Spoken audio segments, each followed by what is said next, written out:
नमस्कार, मी मेघा तुम्हा सर्वांचे एका नवीन व्लॉगमध्ये खूप मनापासून स्वागत करते।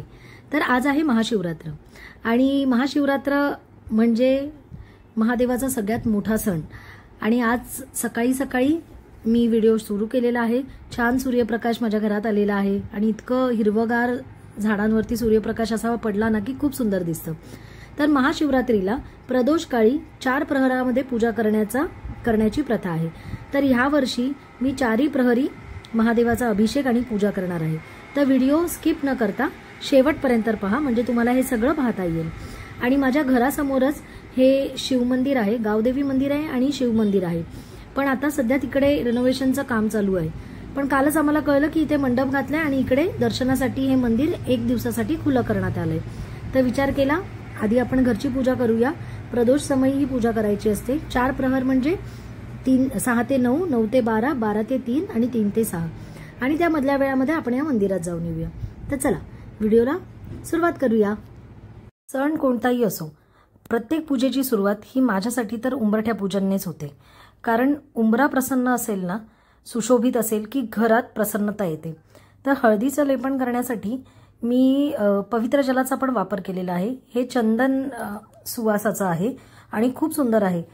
तुम्ही उंबऱ्याला ज्यावेळेस हळदीच्या लेपनामध्ये हे पवित्र जल घालाल ना, तर दरवाजा उघडल्या इतका सुंदर सुगंध येतो आणि एकदम प्रसन्न होतं मन।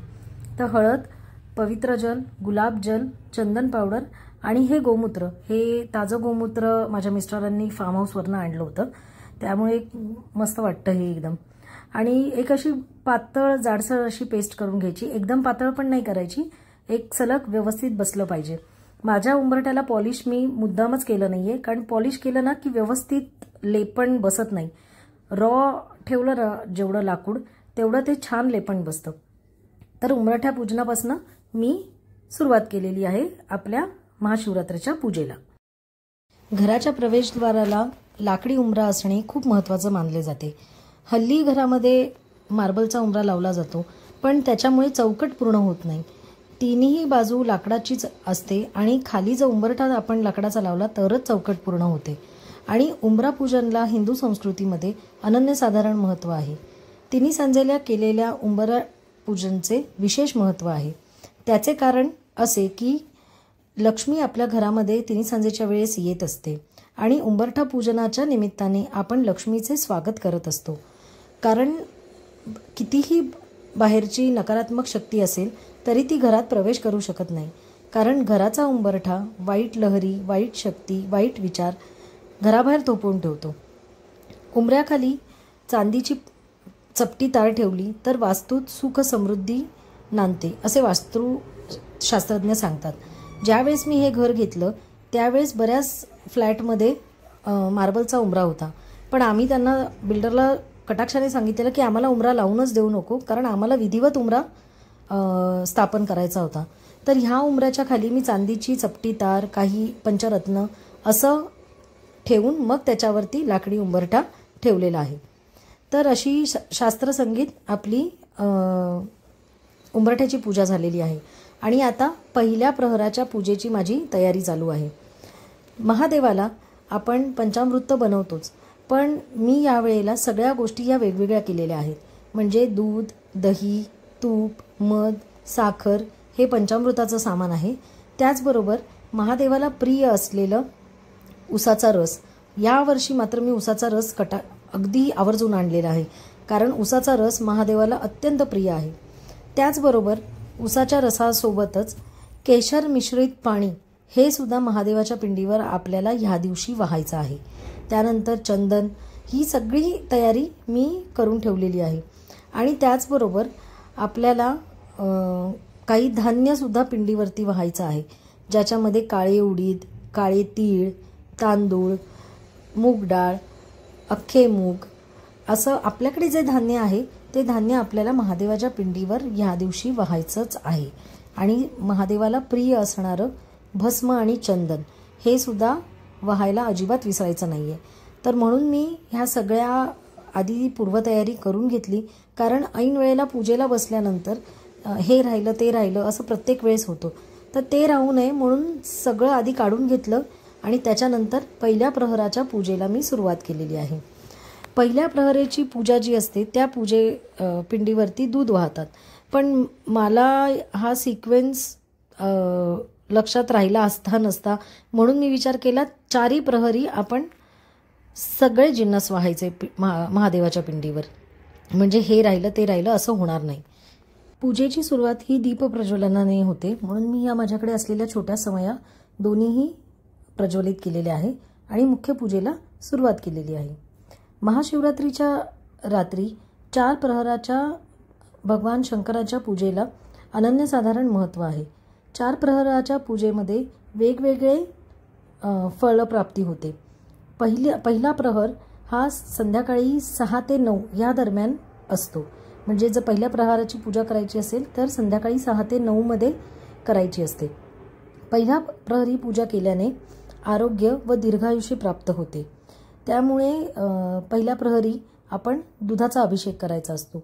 पण मी जसं मागे सांगितलं की सिक्वेन्स विसरू नये म्हणून मी 4 प्रहरी पंचामृताने भगवान शंकराच्या पिंडीला स्नान केलेलं आहे. त्यामुळे आपली इच्छा महत्त्वाची असते की आपल्याला 4 प्रहर पूजा करायची आहे हे मनातून असलं पाहिजे. कारण काय होतं, बऱ्याचदा आपण म्हणतो की नाही आपल्याला जमणार, इतकं रात्रभर कसं जागरण होईल. पण बघा आता 6 ते 9, 9 ते 12 आणि 12 ते 3 या 3 प्रहरीच्या पूजा तर आपण आरामात करू शकतो. कारण एरवीसुद्धा आपण जागरण करतोच की विशेष दिवशी, तर मग महाशिवरात्रीला का नाही आपण जागरण करायचं. त्यामुळे मी असं काही ठरवलं नव्हतं की मी यावर्षी करेनच.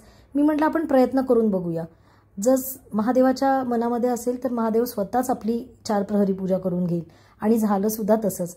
पहिल्या प्रहरी महादेवाचा अभिषेक करून झाल्यानंतर मी हे सगळं धान्य महादेवाला वाहिलं. त्यानंतर आपल्याला कलावा व्हायचा आहे. कलावा म्हणजे लाल रंगाचा जो पूजेच्या याच्यामध्ये दुकानामध्ये जो धागा येतो त्याचे मी 4 तुकडे करून घेतलेले आहेत. 4 प्रहरी 4 कलावा व्हायचा आहे. आणि त्यानंतर महादेवाला भस्म अर्पण करायचं आहे, चंदनाचा टीका लावायचा आहे. यावेळेस हळद कुंकाचा वापर करायचा नाही आहे. आणि बेलपत्र, बेलफळ आणि धतुरा हे आपल्याला अर्पण करायचं आहे. धतुरा म्हणजे एक प्रकारचं विषच असतं. महादेवाने विष ग्रहण केलं होतं समुद्र मंथनाच्या वेळेस, त्यामुळे या दिवशी धतुऱ्याच्या फळाला विशेष महत्त्व आहे. आणि बेलफळ तर महादेवाचा प्रिय बेलफळ आहे. तर अशी पूजा करून आपण महादेवाची आरती करायची आहे, भस्मचंदन अर्पण करायचं आहे, रुद्राक्षाची माळ अर्पण करायची आहे. आणि पहिल्या प्रहरी मात्र मी कालभैरव अष्टक म्हटलं होतं. आता सुरू केली आहे दुसऱ्या प्रहरची पूजा. दुसऱ्या प्रहरच्या पूजा ही रात्री 9 ते 12 या दरम्यान करायची असते. पहिल्या प्रहरी जेव्हा आपण पूजा करतो त्यावेळेस ह्रीं ईशानाय नमः हा मंत्र म्हणायचा असतो. आणि दुसऱ्या प्रहरी जेव्हा आपण पूजा करतो, महादेवाला स्नान घालतो, त्यावेळेस ह्रीं अघोराय नमः हा मंत्र म्हणायचा आहे. आणि ह्या प्रहरी आपल्या ज्या इच्छा आहे, आपल्या मुलांसाठी, आपल्या घरासाठी, आपल्या व्यापारासाठी, नोकरीसाठी, ह्या इच्छा एका बेलपत्रावरती आपल्याला लिहायच्या आहेत आणि आपल्याला महादेवाला हे बेलपत्र अर्पण करायचं आहे. तर त्याप्रमाणे मी माझी इच्छा लिहून बेलपत्र महादेवाला आता वाहणार आहे. आणि पहिल्या प्रहरी जो महादेवाचा शृंगार केला होता, ज्या काही वस्तू अर्पण केल्या होत्या त्या आपल्याला काढून ठेवायच्या आहेत. पण आपल्याला पिंड अजिबात हलवायची नाही आहे. पिंड तिथेच ठेवायची आणि पुढच्या प्रहराची पूजा आपल्याला सुरुवात करायची. नेहमीप्रमाणेच दूध, तूप, मध, साखर, दही, केशर मिश्रित पाणी, उसाचा रस हे आपल्याला वाहायचं आहे. आणि त्याचबरोबर हे स्नान करून झाल्यानंतर थोडंसं पाण्याने आपल्याला तिथल्या तिथे पिंडीवरती थोडंसं स्वच्छ करून घ्यायचं आहे.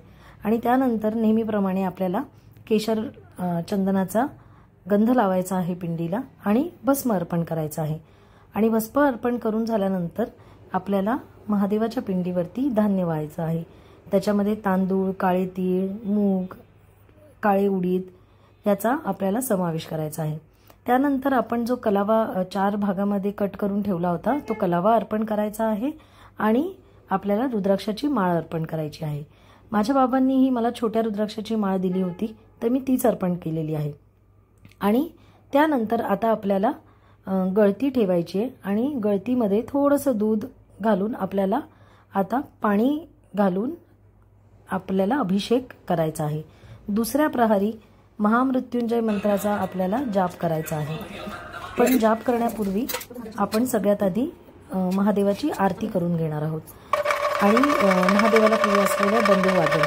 माझ्याकडे हा छोटा डमरू आहे, तर तो मी महादेवाच्या स्तुतीसाठी वाजवलेला आहे आणि महादेवाची आरती केलेली आहे. महादेवाची आरती करून झाल्यानंतर 11 वेळा महामृत्युंजय मंत्राचा जाप करायचा आहे आणि त्याचबरोबर 108 नामावली महादेवाची ही वाचायची आहे. असं करून आपण दुसऱ्या प्रहराची पूजा सुद्धा पूर्ण केलेली आहे.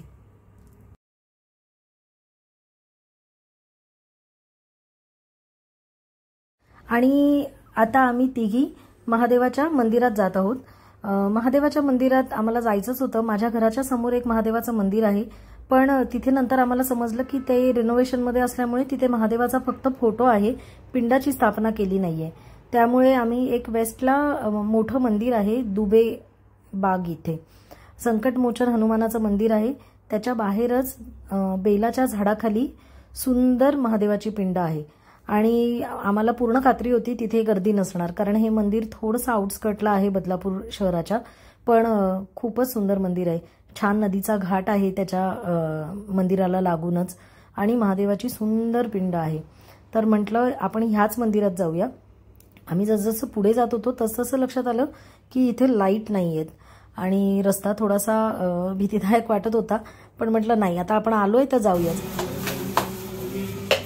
आणि जसं आम्ही विचार केला होता अगदी तसंच झालं. मंदिरात अजिबात गर्दी नव्हती आणि मंदिर एवढं प्रसन्न वाटत होतं. लाईट तर गेलेच होते, पण काहीच फरक पडत नव्हता. उलट लाईट गेल्यामुळे अजून त्या मंदिराची प्रसन्नता वाढत होती. आणि आवारामध्ये रुद्राभिषेक चालू होता कदाचित, कारण हे मंदिर बदलापूरचं असं एक मंदिर आहे ना की जिथे सर्व प्रकारच्या सामूहिक पूजा सुद्धा होतात. मंदिराच्या वरती राहण्याची पण सोय आहे, त्यानंतर वरती गच्चीवरती सामूहिक पूजा होतात. कुठलेही शांती काहीही करायचं असेल ना तर ह्या मंदिरामध्ये खूप छानरित्या होतं. आणि कदाचित रुद्राभिषेक चालू होता, महादेवाची पूजा चालू होती, त्यामुळे मंत्रोच्चार कानावर पडत होते आणि इतकं प्रसन्नदायक वाटत होतं. अजिबात लाईन नाही, काही नाही. आम्हाला अगदी मनसोक्त बसून पूजा करायला मिळाली. म्हणजे आश्चर्यच वाटत होतं की इतकं देखणं आणि इतकं सुंदर मंदिर आहे आणि इथे गर्दी कशी नाही, कारण रस्त्याने येताना बऱ्याचशी छोटी मोठी महादेवाची मंदिरं लागली होती आणि तिथे एवढ्या लाईन होत्या, म्हणजे कळत नव्हतं की हे कधी लाईन पुढे जाणार. पण ह्या मंदिरात अजिबातच गर्दी नव्हती. उलट अगदी बसून महादेवाची मनसोक्त पूजा करता आली. आम्ही सगळं साहित्य घरून आणलं होतं, तर हळूहळू आम्ही सगळ्यांनी पूजा करून घेतली. पहिली नंतर स्नेहा आणि आरती ह्या दोघींनी पण पूजा करून घेतली, कारण नंतर आम्हाला तर एकदमच मोकळं जागा मिळाली तिकडे. मग आम्ही तिघींनी मस्तपैकी खाली बसलो आणि छान पूजा करायला सुरुवात केली. माझी पूजा झाली होती, पण असं म्हणतात की महाशिवरात्रीच्या रात्री बेलाच्या पानाला मध लावून आपल्या मनातली इच्छा बोलायची आणि पिंडीवरती हे बेलपत्र वाहायचं असतं. त्यामुळे मी ह्या दोघींना आणि माझ्या मुलीला आणि माझ्या मिस्टरांना बेलपत्राला मध लावून देत होते की तुम्ही तुमच्या इच्छा मनात आणा आणि पिंडीवरती वाहा. त्यामुळे अशी सुंदर खूप छान पूजा झाली. म्हणजे मनात अजिबात आणलं नव्हतं की अशी पूजा आम्हाला मंदिरात करता येईल, पण सुंदर पूजा झाली. या दोघींची पूजा झाल्यानंतर माझ्या मुलीने पण पूजा चालू केली. महादेवाच्या पिंडीचं इतकं देखणं रूप पाहायला मिळत होतं आणि ते सुद्धा अगदी डोळे भरून, कसलाही कोणाचाही हस्तक्षेप न करता, कुठलीही अडचण न येता. त्यामुळे माझ्या मुलीने सुद्धा तिच्या मनातली इच्छा सांगितली आणि महादेवाला मनोभावे पूजा केली. आणि खरंच आजचा दिवस खूपच छान होता.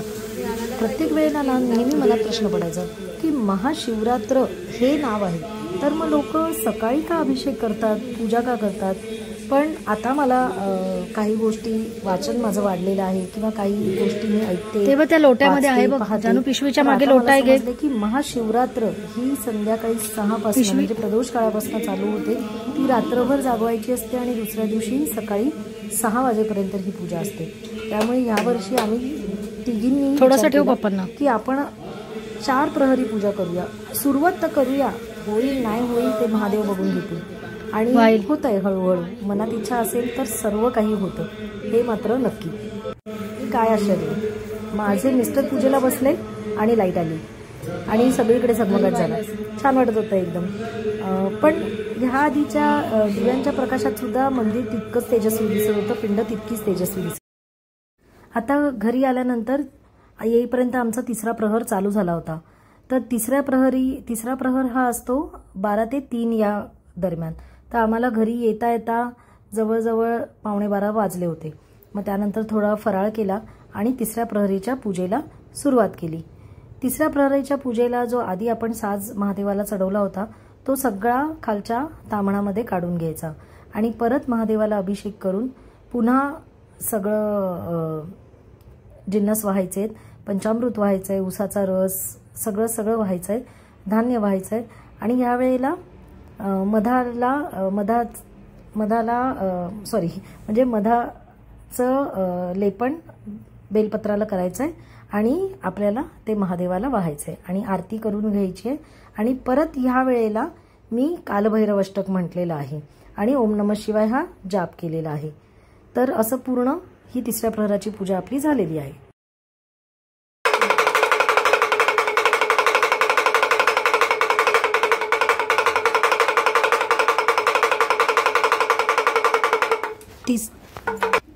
तिसऱ्या प्रहराच्या पूजेने आपल्या सगळ्या इच्छा पूर्ण होतात आणि कष्ट दूर होतात.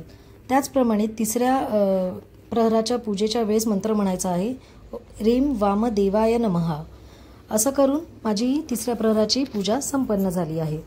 आणि आता चौथ्या प्रहराच्या पूजेची मी तयारी करत आहे. सकाळी 4:30 वाजलेले होते आणि मी 4:45 झाले, तुम्ही बघू शकताय. आणि रात्री जो मी दिवा तेवत ठेवला होता तो तसाच होता. त्यामुळे आपण आता चौथ्या प्रहरेच्या पूजेला सुरुवात करायची आहे. चौथ्या प्रहरेच्या पूजेने आपले असं म्हणतात की भगवान शिव आणि माता पार्वतीची कृपा आपल्यावरती होते आणि आपल्याला मोक्षाची प्राप्ती होते. त्याचबरोबर चौथ्या प्रहरी आपल्याला ह्रीं सद्योजाताय नमः हा आपल्याला मंत्रजाप करायचा आहे. तर नेहमीप्रमाणे महादेवाची मी अभिषेक पूजा केलेली आहे आणि बेलपत्राला मध लावलेला आहे आणि मधयुक्त बेलपत्र महादेवाला वाहिलेलं आहे. आणि ह्या वेळेस मी महामृत्युंजय मंत्राचा जाप केला आहे. त्याचबरोबर 108 शिवनामावलीचा जप केलेला आहे.